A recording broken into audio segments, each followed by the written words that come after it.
Hi friends, my name is JP Sundararajan. I serve as Director of Global Mission for the Reformed Church in America. Thank you for joining us in our continuing series called Stories from the Field. Today I'd like to introduce you to Reverend Bob Abel. Bob serves as Director of Staff and Pastoral Care at Remember Nhu. Remember Nhu is an organization that frees children around the world by ending the supply of vulnerable children for sex trafficking. Remember Nhu works in over 16 countries through 100 different homes, serving over 2,000 children. Bob has a word for you. I hope you will, in listening to Bob, be nourished and find hope even in this season. May God bless you all. Thank you for joining us. I bring you greetings from southeast Wisconsin on this gray, gloomy, rainy April day. Now they say that April showers bring May flowers, but on the west coast of Lake Michigan, April showers often bring May showers and gloominess and gray skies. But we know that summer's coming in Wisconsin. We soon will get to enjoy those days. As JP said, we serve an organization that seeks to end child sex slavery through prevention by providing for the physical, emotional, spiritual, and educational needs of children at risk around the world. Our role is Director of Staff and Pastoral Care, and it can be likened to that of a pastor. We seek to help identify new missionaries before they come on the field. We provide training. We also help to sustain our missionaries while they're on the field. We get to oversee all of the child's spiritual development of our children around the world. And we get to help with the development of our vocational training programs as well. Our weather is a bit gloomy here on this April day, but there's also a lot of darkness in the world. Did you know that 3,300 children are sold for the first time every day? That's one every 30 seconds.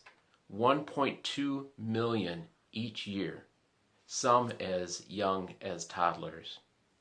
And when I think of this darkness, this atrocity that's going on my watch, and knowing that this is happening in other places around the world, and there's other atrocities, and maybe even in our own communities or our own churches, knowing that there's seemingly so many things seem uncertain right now because of this pandemic, I feel just a sense of weight, a weight of darkness a lot of times. But the interesting thing about feelings is that they're not always true. They're most often not true. It says this in John chapter 8, starting with verse 12. When Jesus spoke again to the people, he said, I am the light of the world. Whoever follows me will never walk in darkness, but will have the light of life. So things around me, things around us may seem dark, but whoever follows Jesus will not walk in darkness because we'll always have the light of Christ. In 2005, darkness fell upon a 12-year-old Christian girl living in Cambodia. Her name was Nhu. She lived with a family with extreme poverty, and so family members had to borrow money at high interest to buy food. But one day, the loans couldn't be paid back, and Nhu was sold. She had to stay in a hotel room with a man for 3 days and 3 nights, not being able to eat, not being able to sleep, knowing that she had to do everything that the man had asked her to do. She said at that time she cried out in prayer, thinking that God didn't love her anymore, and she began to confess all of her sins, including sleeping with the man. But she mustered up a cry to the Lord that would change the lives of thousands of children around the world.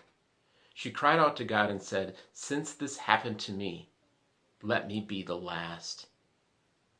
As she looked out a small window from the darkness of her room, she saw children running around and laughing and playing at the school nearby. And she said, Lord, I want them to never be in a hotel like this. When Jesus spoke to the people again, it says in John, he said, I am the light of the world, and whoever follows me never walks in darkness, but will have the light of life. How could the darkness of child sex slavery ever be pierced by a light such as that? Now, 15 years later, Nhu is married and she's expecting her first child. And recently she returned to Cambodia, to that hotel, to close the final door on the chapter of darkness in her life.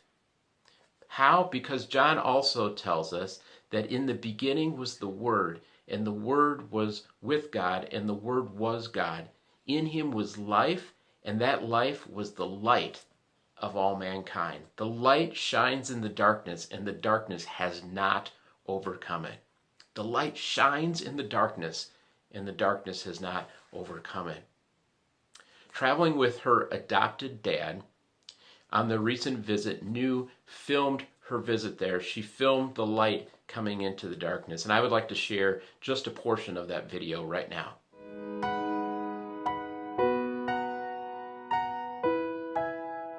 I want to make this video to let the people know that I am not living a life that a victim, because the past is the past and it's already happened to me, it's happened.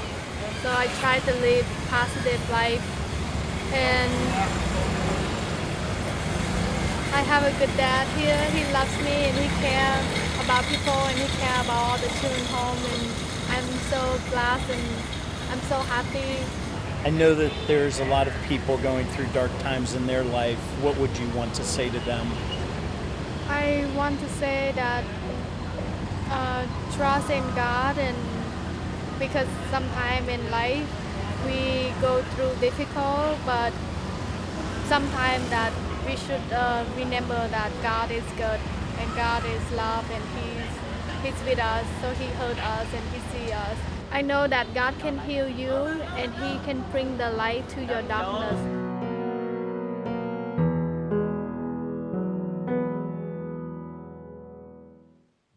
When Jesus spoke again to the people, he said, "I am the light of the world. Whoever follows me will never walk in darkness, but will have the light of life." In him was life. That life was the light of all mankind. The light shines in the darkness, and the darkness cannot overcome it. Yet it didn't end there. Jesus went on. This is recorded in Matthew 5:14. He says, "Now you are the light of the world. A town built on a hill cannot be hidden. Neither do people light a lamp and put it under a bowl. Instead, they put it on a stand, and it gives light to everyone in the house. In the same way, let your light shine before others, that they may see your good deeds and glorify your Father in heaven." Would you pray with me for the light of Christ to shine brightly in the lives of all those children who are currently in the sex trade, being abused multiple times each day? Would you pray with me for all those children who are at risk of being sold? Would you pray that even though poverty is increasing because of what's going on in the world with this pandemic, that the increased sale of children would not happen, that there be a supernatural protection for them? Would you pray that God would continue to provide the resources for ministries like Remember Nhu, ministries like what the RCA is doing in partnership with Remember Nhu, that it could not only continue, but that it become more and more children would be saved? See, because there's a lot of darkness in the world. And maybe someone that you know, or in your family, in your community, in your congregation, maybe you are going through it right now. Yet there is light which the darkness cannot overcome. That is the light of Christ living in you. So may you shine before others, and may they see it, and may they glorify the Lord and come to experience that light themselves. God bless you all.